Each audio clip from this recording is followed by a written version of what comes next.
Puji Tuhan saudara, kita akan ucapkan dulu 1 Yohanes 2 ayat yang ke-6. Siap semua? 1 Yohanes 2 ayatnya yang ke-6 kita mau ucapkan sama-sama. 2, 3.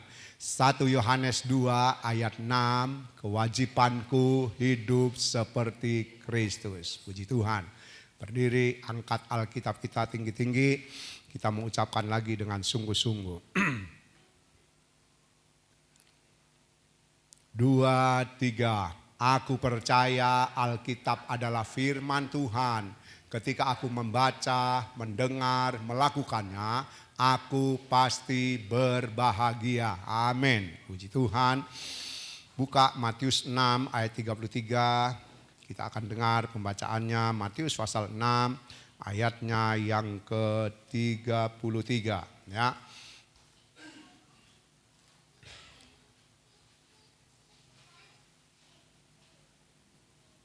Matius 6 ayat 33.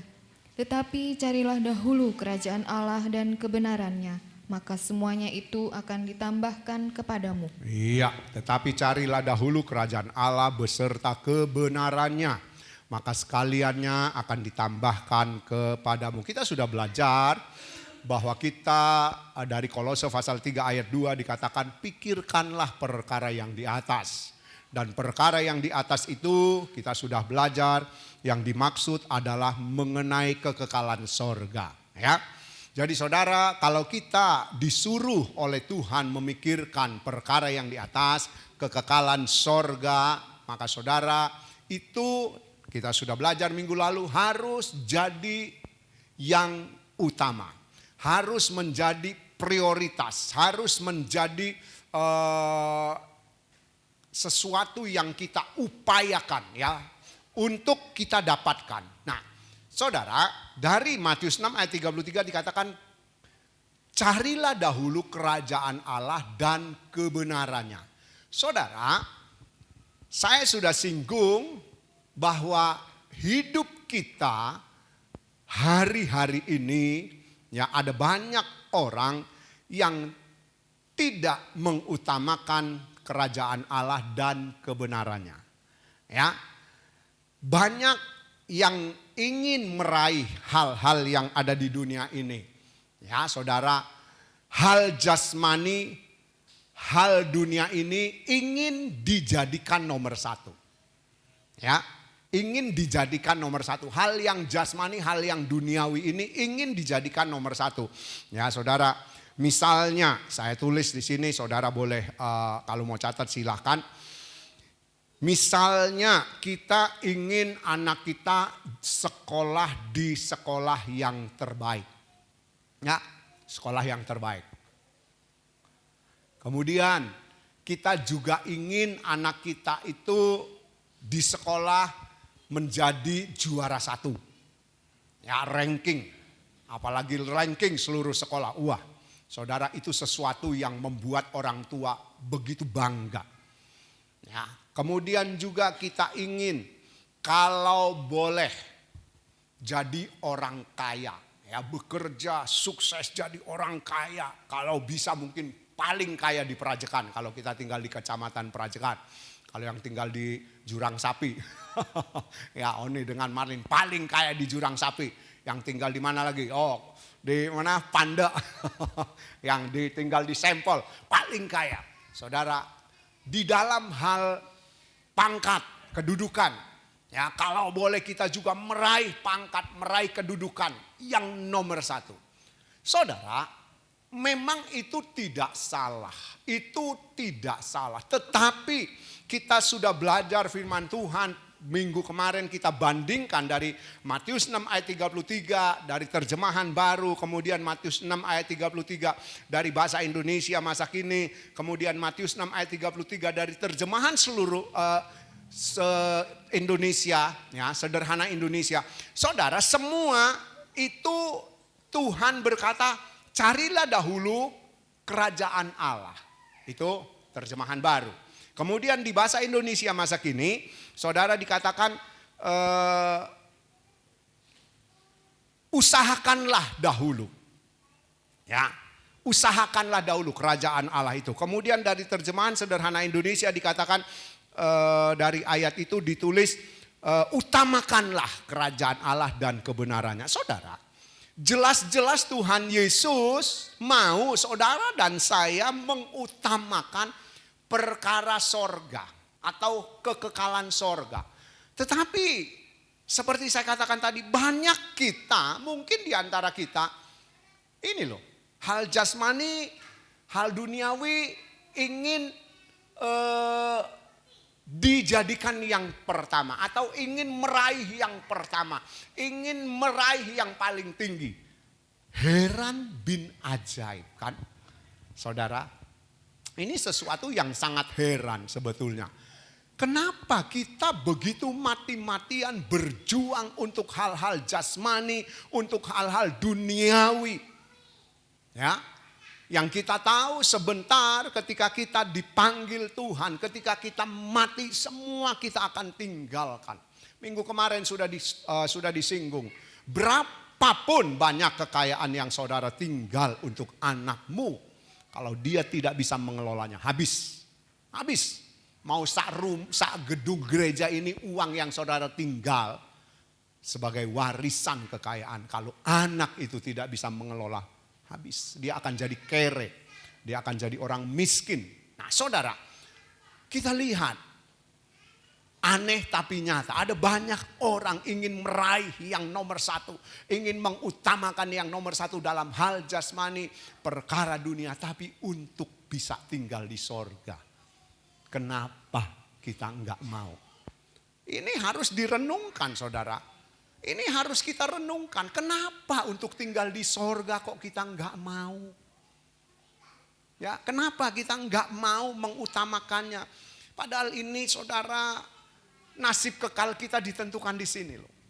Nasib kekal saudara, nasib kekal saya ditentukan di sini. Ketika kita tidak mau mengutamakan kerajaan sorga, ya, dan kebenarannya. Nah kita lihat kerajaan sorga dan kebenarannya ya saudara. Berarti saudara kita tidak bisa cuma ingin tinggal di sorga tapi kita tidak hidup di dalam kebenarannya. Itu yang Tuhan kasih tahu kepada kita. Kalau kita ingin tinggal di sorga kita harus lakukan juga kebenarannya. Kita harus mau menjadi pelaku firman. Ya, tentu saja seperti Tuhan Yesus teladan kita. Dia wajib kita teladani. Kenapa? Karena dia memberi teladan pada kita. Dia mau melakukan apa yang menjadi kehendak daripada Bapa. Nah saudara, jadi kita mau belajar sore ini. Carilah dahulu kerajaan sorga dan kebenarannya. Ya sekali lagi saudara, kita tidak mungkin bisa tinggal di sorga kalau kita cuma mau kerajaan sorganya, kebenarannya kita tidak lakukan. Ya, apa yang menjadi maunya Tuhan kita tidak lakukan. Itu sesuatu yang tidak mungkin. Dan kita mau merenung. Kita mau merenung ya saudara. Kalau untuk hal dunia, untuk hal jasmani, kita bisa begitu ngotot. Kita bisa ingin meraih yang utama, ingin meraih yang paling tinggi. Tetapi untuk hal sorga, kenapa kita tidak mau? Sekarang saya mau ajak saudara untuk bisa tinggal di sorga. Ya, tadi saya sudah katakan kalau kita cuma mau kerajaan sorganya, kita tidak lakukan kebenarannya, itu sesuatu yang tidak mungkin. Ya, nah saudara kita akan lihat mendahului kerajaan sorga dan kebenarannya itu apa? Ya, dari Matius 6 ayat 33, carilah dahulu kerajaan sorga dan kebenarannya. Ya, itu poinnya. 2 Petrus 3 ayat yang ke-13. 2 Petrus 3 ayat yang 13.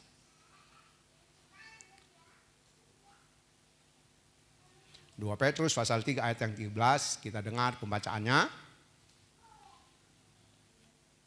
2 Petrus 3 ayat 13. Iya. Tetapi sesuai dengan janjinya, kita menantikan langit yang baru dan bumi yang baru, Ya. di mana terdapat kebenaran. Ya. Saudara, tetapi sesuai dengan janjinya dikatakan, kita menantikan langit baru, bumi baru. Ya, saudara, di dalamnya dikatakan terdapat kebenaran. Saya baca dari terjemahan sederhana Indonesia. Ayat yang sama, 2 Petrus 3 ayat 13, terjemahan sederhana Indonesia menerjemahkan seperti ini.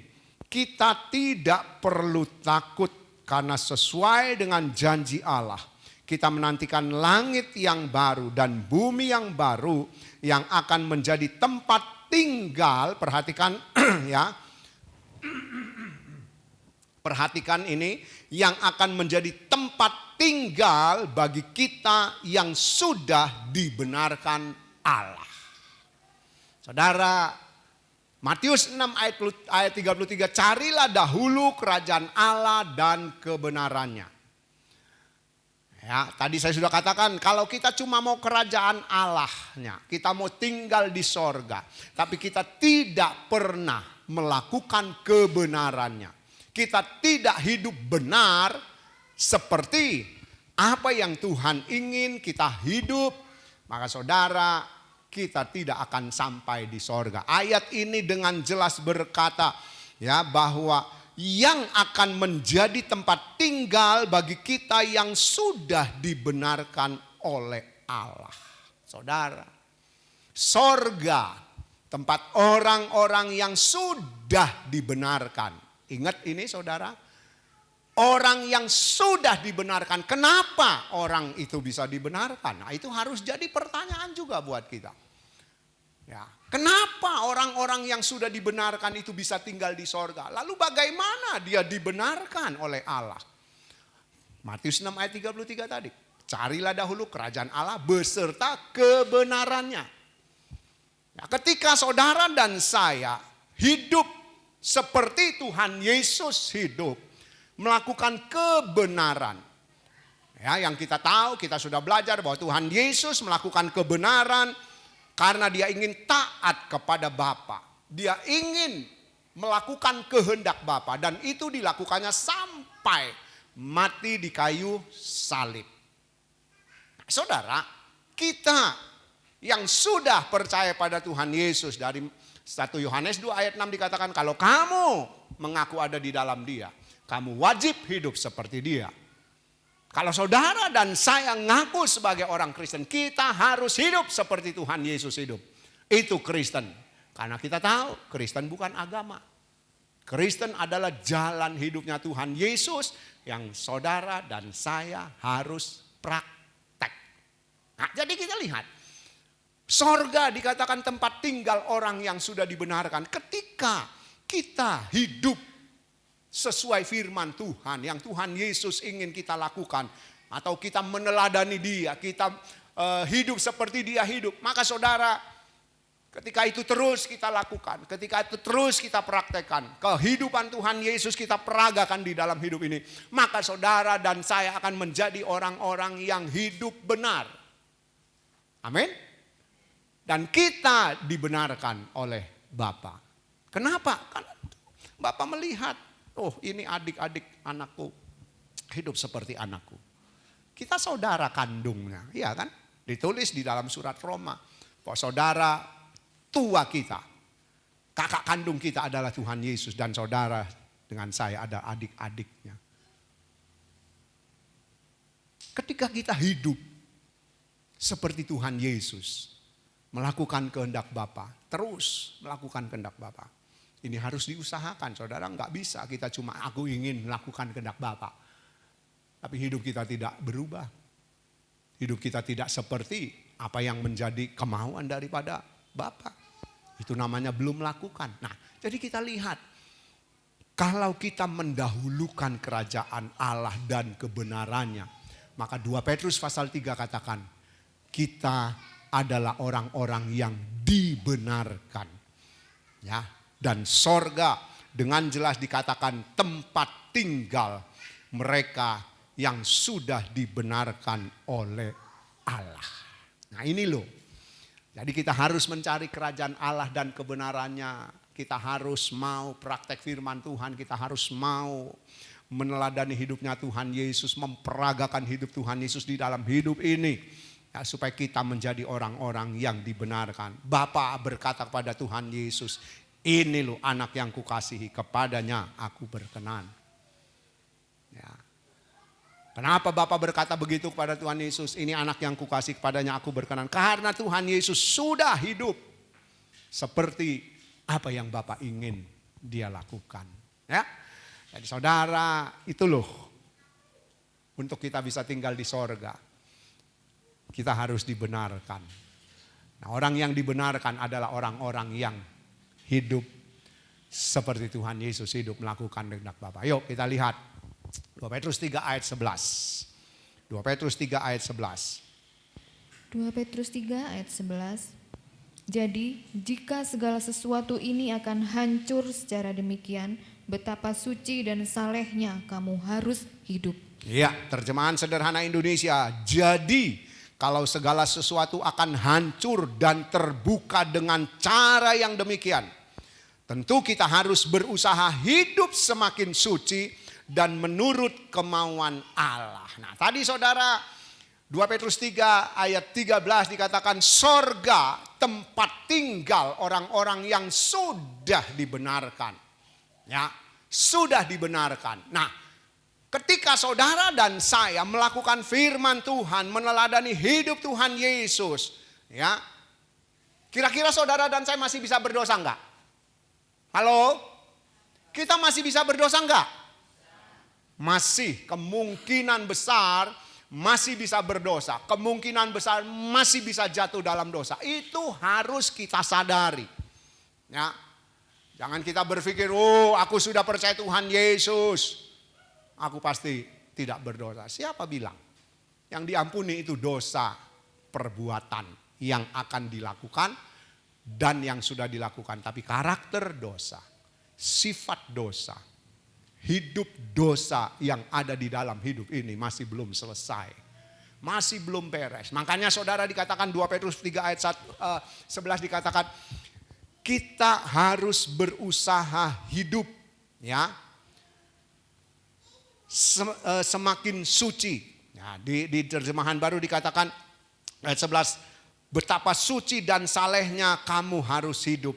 Dari terjemahan sederhana Indonesia dikatakan bahwa kita tentu harus berusaha hidup semakin suci dan menurut kemauan Allah.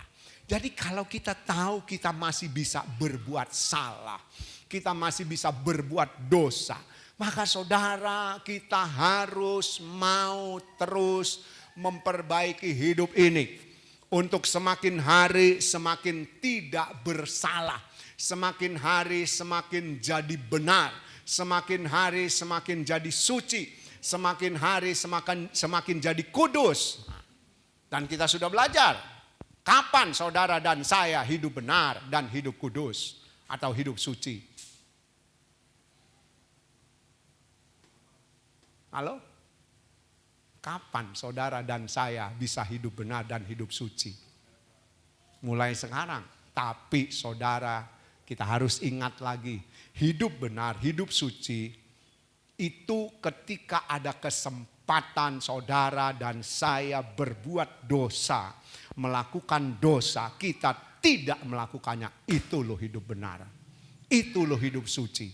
Tapi kita tahu itu kan dalam satu hal. Dalam satu perkara, ketika kita misalnya harusnya bisa tidak marah, yang membuat kita marah, kita tidak marah, nah kita sudah hidup benar dalam hal apa? Bisa tidak marah. Padahal kita harusnya marah. Ya, ketika kita tahu, aduh ini tidak benar ini. Kalau aku marah, aku tidak benar. Kita tidak marah. Itu hidup benar. Itu hidup suci dalam satu hal. Tapi di dalam hidup ini ada banyak hal. Ada banyak perkara yang saudara dan saya harus bereskan. Ya, sifat dosa kita masih terus muncul. Sifat dosa kita masih terus ingin menguasai kita. Nah, jadi saudara kita harus berusaha hidup suci. Ya, di dalam terjemahan baru dikatakan betapa suci dan salehnya kamu harus hidup. Ya, di dalam terjemahan sederhana Indonesia dikatakan kita harus berusaha hidup semakin suci dan menurut kemauan Allah. Jadi hidup suci, hidup benar, hidup saleh itu saudara kita harus usahakan. Kenapa? Terjemahan sederhana Indonesia katakan, karena itu kemauan Allah. Kalau saudara masih ingat, ya saya ajak saudara, saya ajak dulu lihat ayatnya. Yuk 2 Petrus 1 ayat 15. 1 Petrus 1 ayat yang ke-15 ya. Terjemahan sederhana Indonesia katakan hidup suci, hidup benar, hidup saleh itu kemauan Allah. 1 Petrus 1 ayat 15. 1 Petrus 1 ayat 15. Ya. Tetapi hendaklah kamu menjadi kudus di dalam seluruh hidupmu, sama seperti Dia yang kudus yang telah memanggil kamu. Terus 16. 16. Sebab ada tertulis, kuduslah kamu sebab aku Nah, kudus. saudara kita lihat.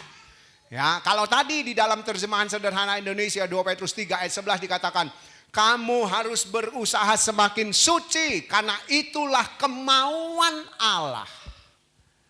Ya, kemauan Allah.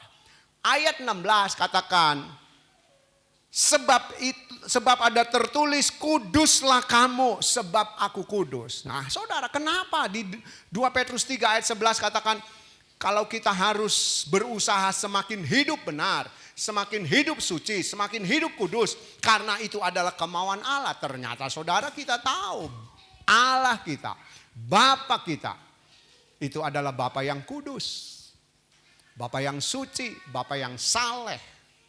Makanya ditulis di dalam 2 Petrus pasal 3 ayat 11 tadi. Kita harus berusaha hidup semakin benar, semakin suci, semakin saleh. Sesuai dengan kemauan Allah. Bapa saudara, Bapa saya, Bapa Tuhan Yesus. Itu adalah Bapa yang suci. Bapa yang kudus, Bapa yang benar. Makanya saudara dan saya pun dituntut hidup suci. Ya, hidup suci. Ada ayat yang menulisnya, tanpa kekudusan tidak ada seorang pun dapat melihat Allah. Bukan melihat secara mata jasmani. Di Ibrani pasal 12 itu. Orang yang tidak hidup benar, dia tidak layak tinggal di sorga. Itu maksudnya. Ya, dia tidak mungkin tinggal di sorga. Ayat 15, 1 Petrus 1 ayat 15. Saudara dikatakan, tetapi hendaklah kamu menjadi kudus di dalam seluruh hidupmu, sama seperti Dia yang kudus yang telah memanggil kamu. Saudara, kita lihat 2 Petrus 3 ayat 13 tadi, langit baru, bumi baru, tempat tinggal orang-orang yang sudah dibenarkan oleh Allah. Dan untuk dibenarkan oleh Allah, maka saudara dan saya harus melakukan kebenarannya, harus hidup benar. Ya, maka kita punya hak, punya kesempatan tinggal di sorga. Saya pernah katakan seharusnya saudara dan saya tidak punya hak, tidak layak tinggal di sorga. Tetapi lewat Tuhan Yesus, Dia melayakkan kita, memberi kita hak tinggal di sorga. Nah, makanya kita harus hidup benar seperti Tuhan Yesus. Kewajiban hidup kita meneladani hidupnya Dia. Ya, lalu saudara, sesudah kita harus hidup benar atau kita melakukan kebenarannya, maka di dalam 2 Petrus tadi dikatakan juga orang-orang itu harus semakin hidup benar.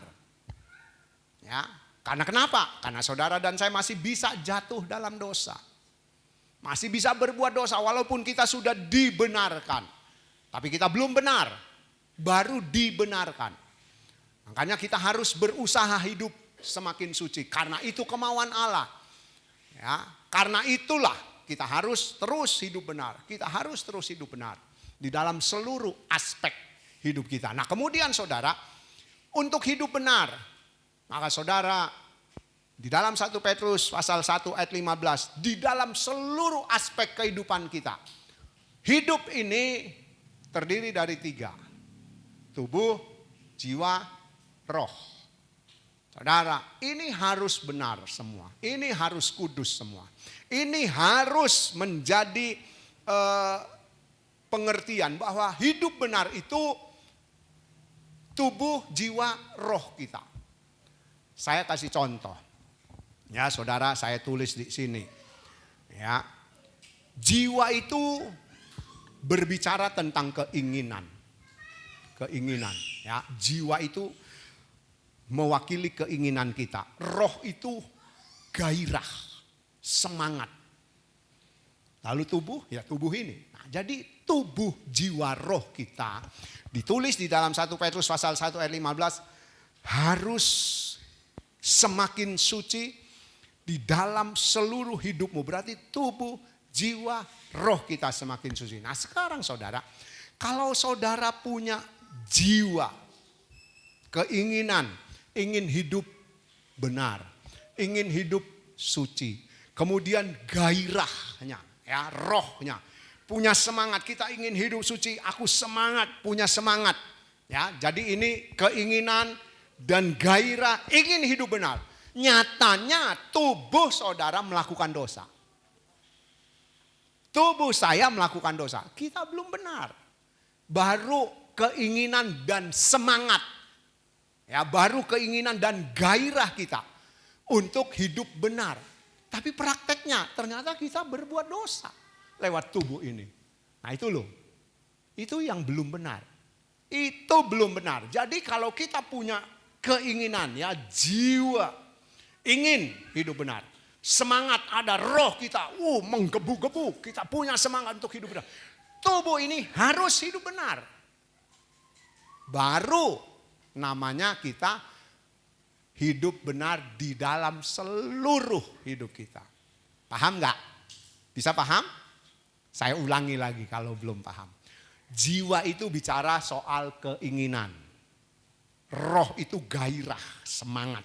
Ya, semangat. Tubuh ini ya tubuh kita ini. Jadi kalau saudara dan saya punya keinginan, jiwa kan, keinginan kita, jiwa. Kemudian roh kita, semangat. Roh itu roh yang ada di dalam tubuh loh, bukan rohnya Allah, bukan. Rohnya manusia. Itu punya semangat, aku ingin hidup benar. Aku ingin hidup kudus, itu jiwa. Kemudian saudara punya, yes aku harus lakukan. Tahu-tahu tubuh kita enggak seperti jiwa dan roh. Ingin hidup benar. Tubuh ini berbuat dosa. Makanya kita belum hidup benar. Baru keinginan dan gairah. Tapi kalau keinginan kita berbuat benar, hidup benar. Semangat kita juga. Lalu tubuh juga melakukan yang benar. Barulah saudara dan saya hidup benar di dalam tubuh, jiwa, roh kita. Tapi sekali lagi itu dalam satu hal. Ya, jadi suci di dalam seluruh aspek hidup kita. Hidup saudara dan hidup saya kan kita bersosialisasi. Ada banyak hal, ada banyak perkara. Ada banyak yang kita hadapi di dalam kehidupan kita hari-hari ini. Nah jadi saudara kita harus hidup benar. Tubuh, jiwa, roh. Tubuh, jiwa, roh. Ingat saudara kalau satu aja salah kita belum benar. Satu melanggar kita belum benar. Berarti tubuh, jiwa, roh kita belum benar. Karena satu salah seluruh ikut salah. Iya kan? Seluruhnya ikut salah. Nah jadi saudara kita lihat. 1 Petrus pasal 1 ayat 15 dikatakan. Saudara dan saya mau tinggal di sorga. Kita harus dibenarkan. Ya 2 Petrus 3 ayat 13 tadi. Orang-orang yang tinggal di sorga, orang-orang yang sudah dibenarkan oleh Allah. Oleh Bapa. Kenapa dia dibenarkan? Karena dia praktek firman Tuhan. Lalu kalau sudah dibenarkan, dikatakan kita masih bisa berbuat dosa. Ya, yang ayat 11 tadi. Jadi kita harus terus berusaha untuk hidup benar. Nah, kalau kita berusaha untuk hidup benar, 1 Petrus 1 ayat 15 dikatakan di dalam seluruh kehidupanmu dan kehidupanku. Jadi seluruh hidup kita harus kita perjuangkan untuk hidup benar. Nah, sekarang saudara, Matius 6 ayat 24. Matius 6 ayat 24. Matius 6 ayatnya yang ke-24. Matius 6 ayat 24. Ya. Tak seorang pun dapat mengabdi kepada dua tuan. Ya. Karena jika demikian ia akan membenci yang seorang dan mengasihi yang lain. Atau ia akan setia kepada yang seorang dan tidak mengindahkan yang lain. Ya. Kamu tidak dapat mengabdi kepada Allah dan kepada Mamon. Nah saudara, ayat ini kita persingkat saja. Kita rangkum jadi satu pemahaman bahwa saudara dan saya tidak boleh mendua hati. Hidup kita di dunia ini tidak boleh mendua hati. Saudara kerja, silahkan. Tidak dilarang. Itu bukan dosa. Tetapi saudara, pekerjaan ini tidak boleh mengikat kita. Ya, kita tidak boleh terikat dengan pekerjaan. Makanya saya bolak-balik katakan, tante juga katakan, saudara, kenapa hal-hal dunia ini terus mengikat kita, menguasai hidup kita, ya, membuat kita jatuh lagi, membuat kita kalah lagi, membuat kita tidak berdaya. Kenapa? Karena saudara, hal dunia ini sudah membuat kita nikmat. Kita sudah merasa nyaman, kita sudah merasa enak dengan apa yang kita lakukan di dunia ini. Saudara, kita tahu kita harus pindah ke sorga.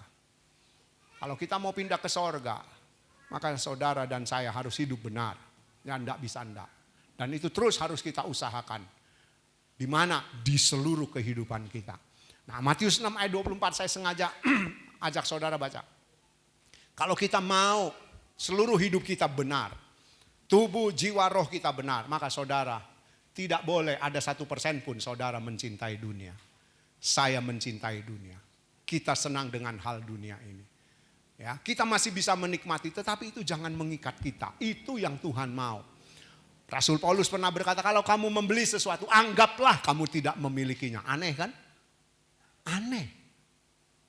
Maksudnya apa? Supaya kamu tidak terikat dengan milikmu. Tuhan Yesus juga pernah berkata, kalau kamu tidak mau meninggalkan seluruh milikmu, kamu tidak layak menjadi muridku.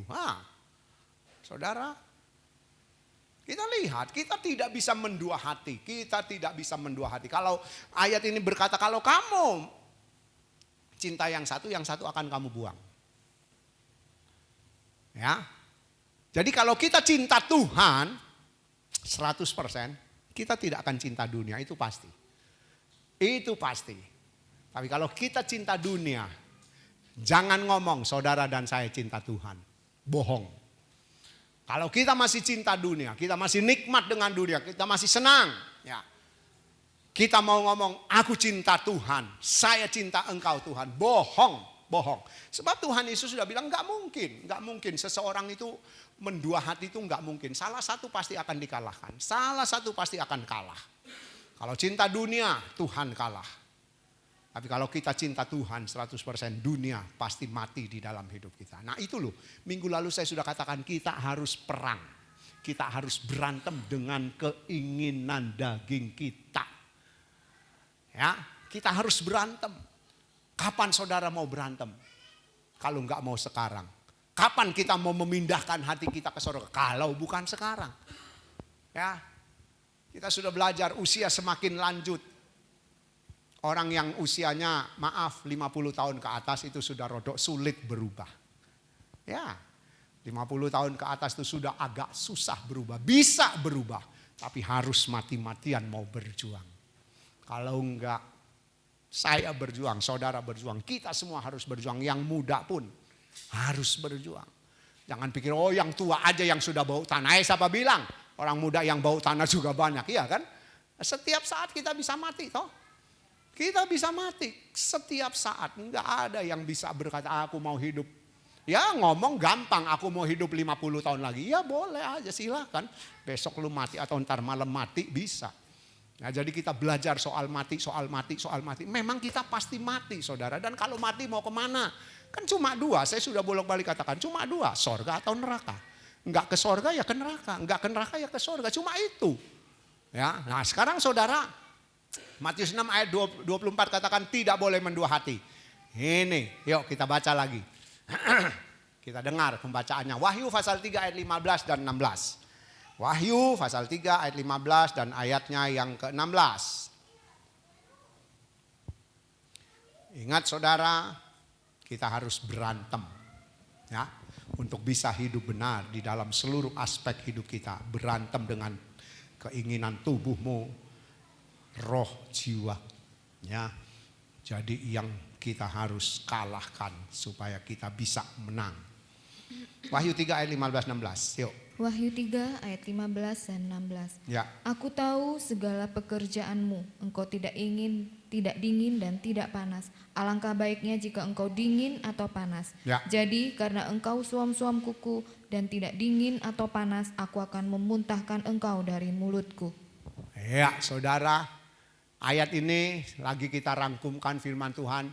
Jadi dingin atau panas. Wis gitu aja. Ya. Kalau kita jadi dingin,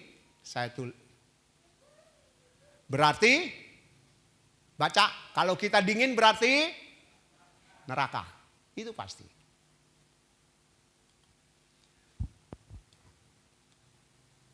Kalau kita panas berarti sorga.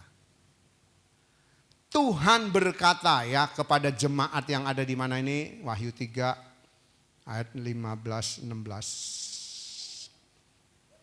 Ada di sidang jemaat mana ini? Jemaat Laodikia. Aku tahu kamu ini tidak dingin, tidak panas. Lebih baik kamu dingin atau panas sekalian. Kalau kamu suam-suam pun tak muntahin, Tuhan bilang. Sama suam-suam dimuntahin sama Tuhan. Binasa juga. Jadi saudara, Matius 6 ayat 24 tadi Tuhan bilang kamu tidak boleh mendua hati. Ya, tidak bisa mendua hati. Harus pilih salah satu. Nah, Wahyu 3 ayat 15-16 dengan jelas berkata, kalau kamu mau dingin ya dingin sekalian. Maksud Tuhan ya sudah, kamu pilih dunia, pilih neraka. Udah gak apa-apa. Tapi kalau kamu mau sorga harus panas. Gak bisa anget-anget tai ayam. Hilang angetnya tinggal tainya. Ya. Saudara, kita harus dingin atau harus panas. Nah, ini pilihan. Ini pilihan, saudara. Tuhan Yesus katakan, carilah dahulu kerajaan Allah beserta kebenarannya. Ya, kita sudah belajar bahwa Tuhan mau saudara dan saya cari sorga. Untuk bisa ke sorga, lakukan kebenaran. Kalau enggak, saudara, jelas firman Tuhan katakan sorga tempat tinggal orang yang sudah dibenarkan. Ya. Jadi ayo saudara, di kesempatan umur yang masih Tuhan berikan di nafas hidup ini, saudara mau pilih yang mana? Sekali lagi kita berdua, saya dengan tante, cuma bisa mengajak saudara menyampaikan firman. Ini loh yang Tuhan mau dari hidup kita. Ini loh yang harus kita perjuangkan. Kalau kita nggak mau ke sorga berarti saudara pilih neraka. Kalau nggak mau ke neraka harus pilih sorga. Dan itu harus kita jadikan kenyataan. Ya, carilah dahulu. Mencari itu berarti sesuatu yang kita perlukan. Ya kan saudara? Kemudian usahakanlah dengan sekuat daya upaya. Ya. Kemudian utamakanlah, berarti harus kita jadikan prioritas. Kalau kita mau sorga, kita harus cari dengan sekuat tenaga dan itu harus jadi prioritas yang utama dalam hidup saudara dan saya. Kita boleh kerja, silahkan. Tapi ingat saudara, Tuhan tidak mau kita masih terikat dengan dunia. Tuhan mau hati kita seluruhnya terarah ke sorga. Matius 6 ayat 21. Masih ingat, di mana ada hartamu di situ hatimu berada. Ayo pindahkan hati kita ke sorga. Sorgalah harta satu-satunya yang kita harus raih. Tuhan berkati.